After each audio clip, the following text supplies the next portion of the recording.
It's me again. I got so excited about wrapping up the previous video that I forgot some important things. So I'm back to talk about part two of Last Days and End Times and Armageddon. Oh my. Yeah, worse than lions and tigers and bears, right? Who let the dogs out? Sorry, I'm dating myself. Even though that's legal, I probably shouldn't do it. So couple of the things I wanted to talk about regarding the concept of end times, last days. Please see part one before you watch this part, or you're going to miss the really good stuff and you're not going to know what I'm talking about. Okay. So part of what Yeshua was talking about in the Olivet Discourse, which is recorded in the books of Matthew and Mark, in the canonical gospels that are found in the current day Bible, not the only gospels, not the only books that were once considered sacred, but the only ones that met with Roman state approval at the council that decided what was in and what was out. By the way, they decided these books not with the guidance of the Holy Spirit, okay? They decided it by bloodying each other's noses with fists and by drawing swords and threatening.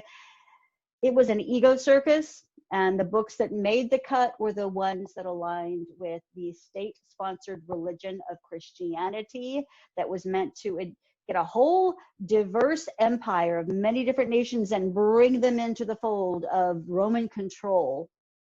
And then there were other books that did not make the cut. So Gnostic Gospels, many other books, non-canonical, the Apocrypha, many other books that are worth reading if you're interested in such things, if you would like to expand your knowledge base a bit more. And probably if you're within certain Christian circles, you're told those are evil, demonic, ignore them. So it's up to you who's in charge of your life. You get to be your own authority, or you get to ask somebody else to be. Your mileage may vary. So anyway, the things that I wanted to get to that I think just kind of make it a little more interesting.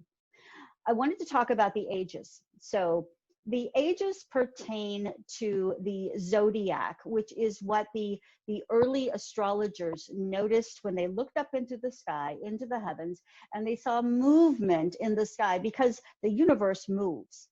Okay, I mean, once upon a time, we thought that everything was geocentric, that the Earth was the center hub and everything moved around it, that the sun and the moon and all of the planets and the stars revolved around the Earth. There were people who thought the Earth was flat. And I know there are people today who still believe the Earth is flat, and your mileage may vary. Anyway, I believe it's a sphere. I believe all of the bodies, the heavenly bodies, are spheres. So yes, we moved from a geocentric to a heliocentric or sun-centric, and even our solar system itself moves around our galaxy, and our galaxy itself moves around larger substrates. There's fractals that go all the way out and all the way in. It's wonderful. It's science and divinity. It's all wonderful. Wonderful, full of wonder. So I'm all over the place tonight. Back to the concept of the ages according to astrology. So there are many ages that follow after each other, right? And each age lasts 2,160 years. And each age shares an overlap. If you think of a mandorla, like two overlapping circles, there's an overlap of those, or a subset of the ages that lasts about 200 years. So in that time, there's the age that's dying off, the previous age that is waning, and there's the age that's emerging or waxing that's coming in. And in those 200 years, there's incredible conflict and even chaos because of the clashing of these two different mindsets, these two different ideologies of these different ages, okay? And unlike when you look at astrological, you would think I had like a glass of wine tonight, and that didn't happen. The astrological ages move in a certain direction. The astrological types move in a certain direction. The ages move in the opposite direction, okay? And there are certain ages that are considered below the center line. So those would be the hellish ages. And then there are the ones that come up above, arching above the midline, and those would be called the heavenly ages. So this is just kind of big picture before I get into some details. So at the time that Yeshua, AKA Jesus, was on earth, the year, people say he was born in possibly 4 BC, 7 BC. Nothing is exactly known because they weren't keeping birth certificates. You know, that wasn't happening. Whatever, let's just say year 1. Let's just for the sake of BC, AD, and I know they're called before the Common Era and after the Common Era now. When he was here in his lifetime, he was inside of that 200-year overlap when the age of Aries, the age that was fading away, that was waning, was fading away. Aries was becoming passé. And what was emerging was the age of Pisces. Now, the age of Aries is the god of war. There was much conquesting. There was much of countries overtaking each other, the tribes battling it out to see who would be at the top of the hierarchy. Many of the concepts of Judaism and other religions were being formed within that age of Aries. It was warlike. So the age of Pisces, which was emerging at the time of Yeshua, was an age of learning unconditional love. And along with that, adherence, obedience, discipleship to your guru, to your leader, to your Messiah, and also to your governmental authorities. So it was a time of hierarchies. This was tribal warfare. This was a more organized hierarchy. So this was the free-for-all in Aries. So it was kind of an upgrade to go to, a bit of order. There are people in charge, but you better be obedient to the ones in charge. Is this sounding familiar? It should, because all y'all, me, everybody alive, have been in the era of the age of Pisces. We were all born in it, and we are seeing the waning of it, okay? So that 200-year overlap, there was a lot of clash between those who were warlike and those who were wanting order. Yeshua shows up and he is talking about the end of the age. At the end of the age, he says, here are the things you will see. Age, aeon. It doesn't mean world. It doesn't mean planet. It meant an age. So the age of Pisces, the age of Aries was coming to an end and the age of Pisces was emerging. And you'll notice too that the sign for Pisces is 2 fish, right? And what was the early Christian symbol?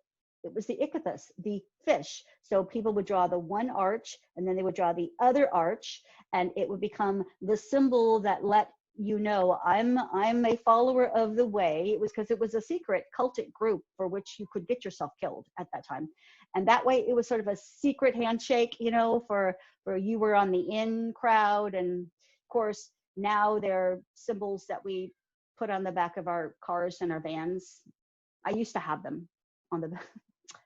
We used to have the 2 big ones for mommy and daddy, and then the 8 little ones, and then the Holy Spirit doves going up for the 3 miscarried babies. So yeah, the back of my van was once quite festooned.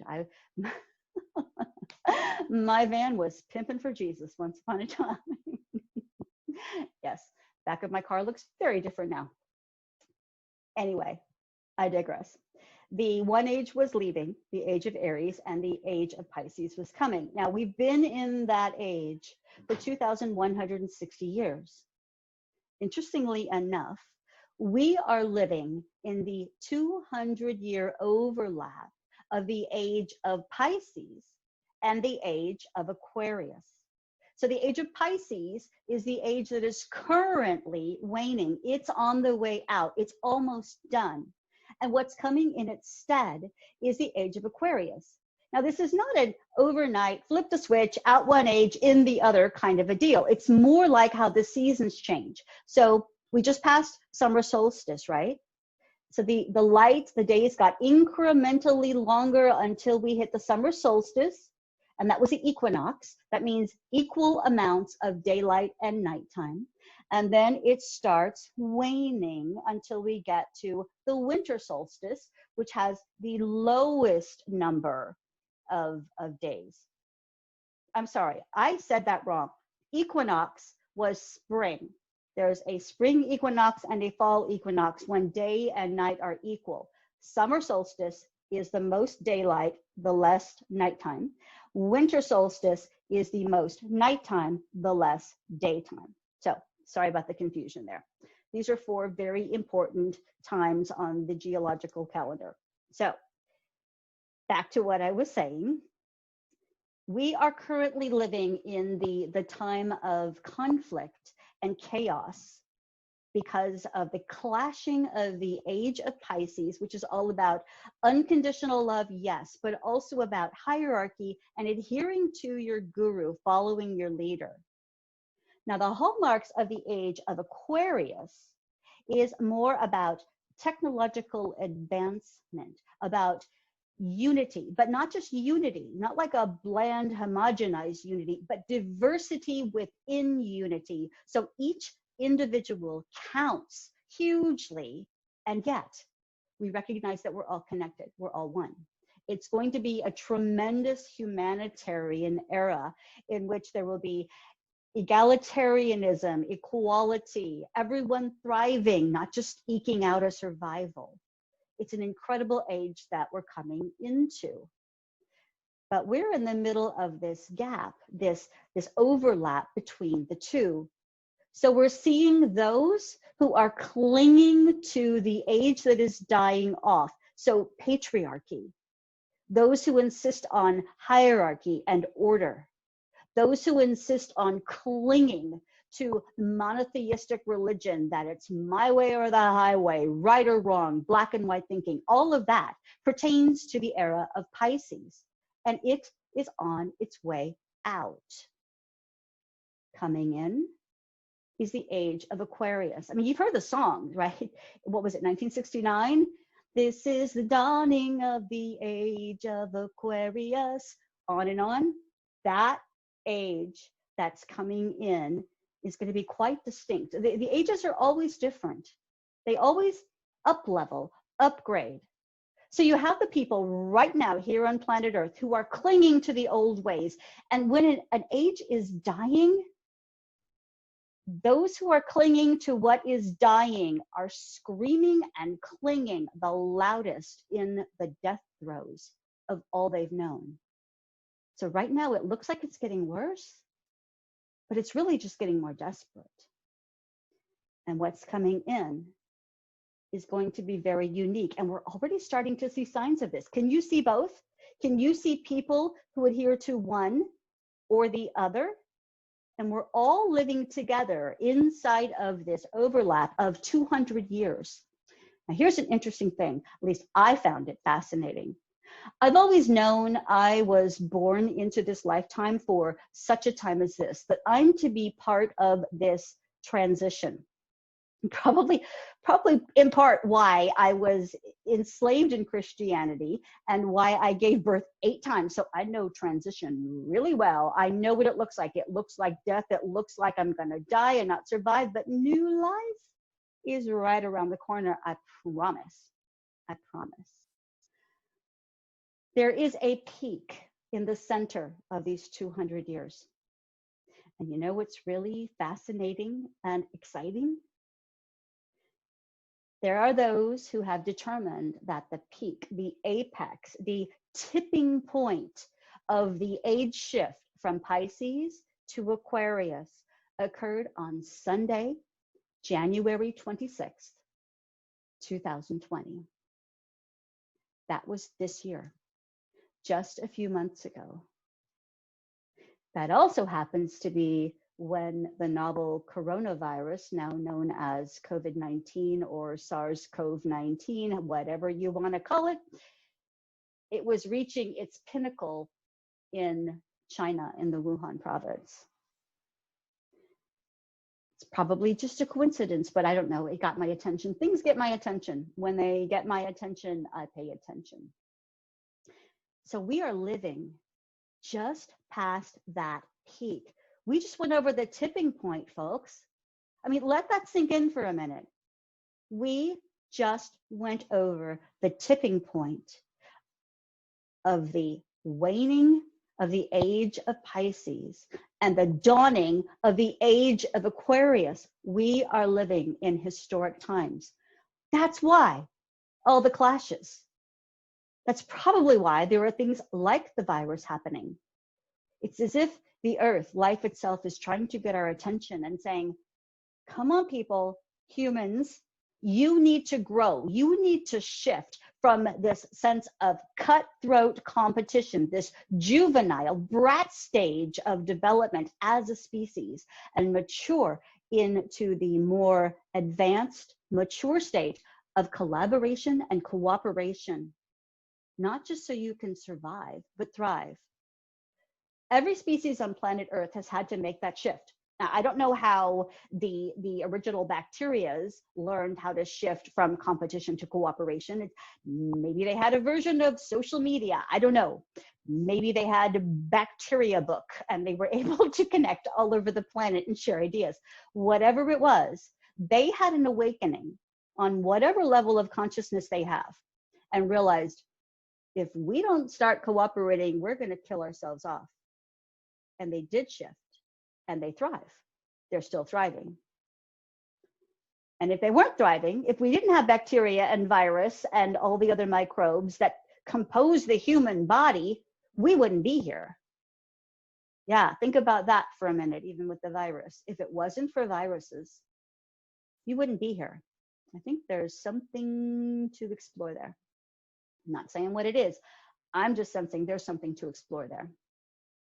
So, every species on planet Earth, up to humans, has had to make that shift, that maturation growth shift from competition into cooperation in order to survive and thrive.